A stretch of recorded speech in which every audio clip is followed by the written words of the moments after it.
We're on the clock now with a great group of subjects with a great group. Let's start with this one. One of the Albuquerque police officers who shot homeless camper James Boyd earlier this year is retiring just before he was to meet internal affairs investigators. His name is Keith Sandy, and he was caught on tape during that Boyd standoff calling Boyd a, quote, lunatic, and telling another officer that he planned to shoot the mentally ill man in a specific part of his body. Apparently, Mr. Sandy will still be required to participate in any investigations, but he will also be collecting his pension, something he would not be able to do if he was convicted of a crime.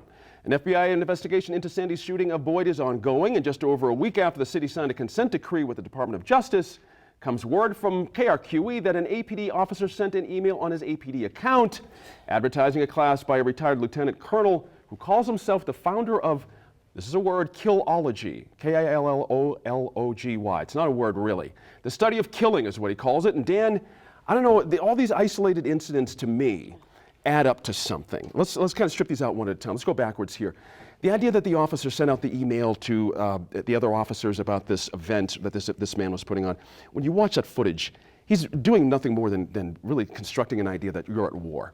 And it's either you're going to be killed or you're going to have to kill somebody else to survive to see your family at night. How did that strike you when you watched it? It's just more fodder for how out of control the Albuquerque Police Department is. Right. And you know, Mayor Berry has gone from a guy that was a conservative Republican that got elected mayor. Everybody thought he was going to do all this great stuff. To, I think this is an unbelievable anchor around his time, and I think that history is not going to show that he handled this very well. There's no way to discuss this. There's no way to say we should be taking steps to fix this. There should be, there should be an immediate termination for the officer that did that. Absolutely. Same. Yeah, my dad's a retired Secret Service agent, and from his perspective, he and I have been talking about this APD situation, and he is wholly supportive of full accountability and consequences. Like, this is bad for the department, this is bad for the city. Sorry? You know, I think one of the things we see in the Sandy situation is a function of how difficult it can be to fire someone who has a government job. And you don't usually hear me say this kind of thing. But when there is an outrageous situation, management tends to have to try to push the person through one way or another to try and get them out. And this is a loophole that gets them out fast. That's right. I'm going to hold you there, Stephen. A little short on time on that one. According to numbers provided by the Albuquerque Business First, the number of new business licenses issued in Albuquerque has steadily fallen every year since 2007. This despite Mayor Richard Berry's stated goal to make, quote, Albuquerque the most entrepreneurial city in the country. And Sophie, I'll stay with you to start with. It's a shocking fall to me, of 6,500 down to like 3,400 and change, somewhere around there. It's a tremendous, amazing. It's a tremendous decline. I think some of it is probably a reflection of the difficulty people have in getting seed money.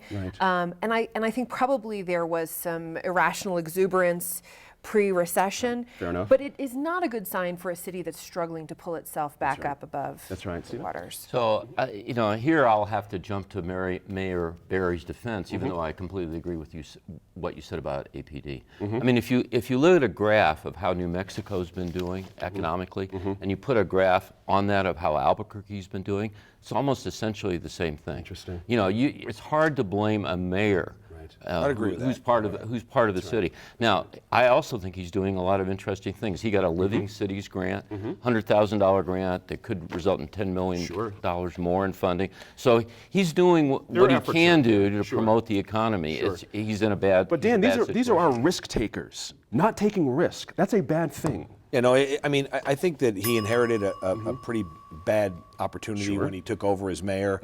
I think the former mayor did a good job of ceding some contracts that we couldn't get out of, putting us into some things that we couldn't negotiate our way out of change.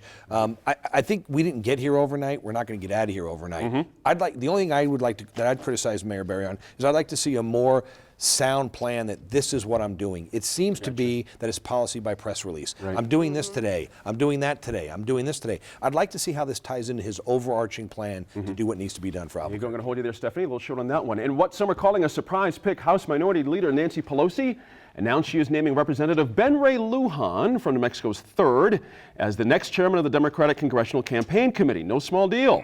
Ms. Pelosi called him, quote, dynamic and forward-looking leader with a fresh energy and ideas, end quote. Mr. Lujan will take control of the U.S. House Democrats' election strategy and will become only the second Latino to hold the post. I love that. The second. What do you make of this? It's a big deal. This is Sure. fantastic. This is huge. This is huge for our state.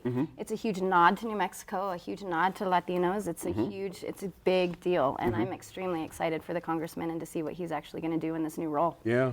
I believe that part of this is a reflection of the fact, for all we talk about Ben Ray Lujan being a legacy, he's a legacy. He grew up Right. in Good politics. point. He is someone who does understand how the sausage is made, and so I'm excited to see him representing our state in this Big way. step, isn't it? Yeah. No, I think he's now part of the elite of the Democratic Party. I agree with everything that's been said about him. And his charm, when he was late to the meeting where Nancy Pelosi was going to appoint him, and he said, well, I just couldn't get my mother off the phone. So that's part of his charm. Very good. Dan, what do you think? Yeah, I think it's going to be a problem for him. I think it's going to elevate. There's some things going on in New Mexico with folks that work for him, things that are happening. There's some lawsuits brewing on some other issues that I think now that he's raised himself at that level, I think it may be bad timing for him to have taken a position like this with stuff that's brewing behind There you him. go. That's all the time we have for right now. We'll have more of these on the clocks on the web. As always, all of us here at New Mexico in Focus appreciate your time and your effort to stay informed and engaged. We love hearing from you, and social media is the best way to do that. Find us on Facebook and Twitter by searching New Mexico in Focus, and you can find archived interviews and bonus material on our YouTube channel and at our website, newmexicoinfocus.org. I'm Gene Grant. Join us next week, the day after Thanksgiving, in Focus.